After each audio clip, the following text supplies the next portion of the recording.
Good morning.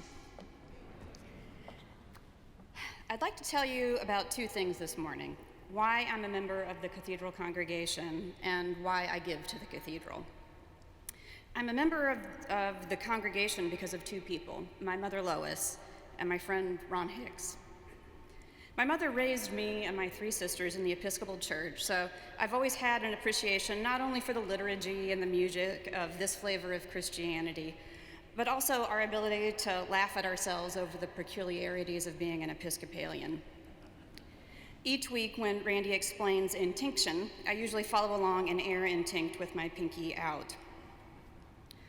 My mother also raised us to act when we saw a need rather than waiting for someone else to address it.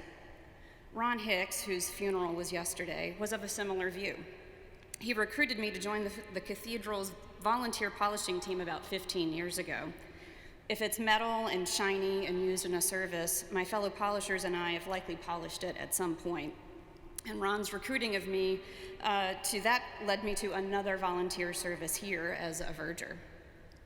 Several years ago, my parents had an unexpected extended stay in Washington due to a health issue.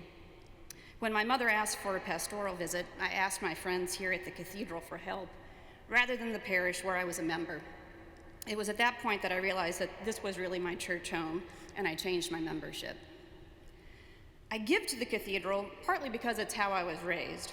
You support your church, if for no other reason than, as my former senior warden mother always pointed out, it costs money to make sure that the lights are on, the air conditioning is working, and there's sufficient bread and wine to intinct with. But I also give because this cathedral and its clergy, staff, volunteers, and congregants do things that I cannot do. If you pay attention while you're here, you're regularly reminded that the most basic obligation of our faith, to love your neighbor, is an incredibly high bar to meet. If you add into that feeding the poor, clothing the naked, caring for the sick, visiting parishioners, living gratefully, I fall short of it regularly and probably daily. But each time I come to this place and give some of my time, either to make it shine or to participate in a service, I'm reminded that I'm not the only one that falls short, even though all of us are trying. But more importantly, I'm reminded that I'm part of a community that spends every working day together to achieve that goal, and on a scale that none of us would be able to do on our own.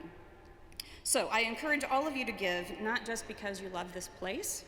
Give because you support its work to show the world what genuinely loving your neighbor looks like in practice.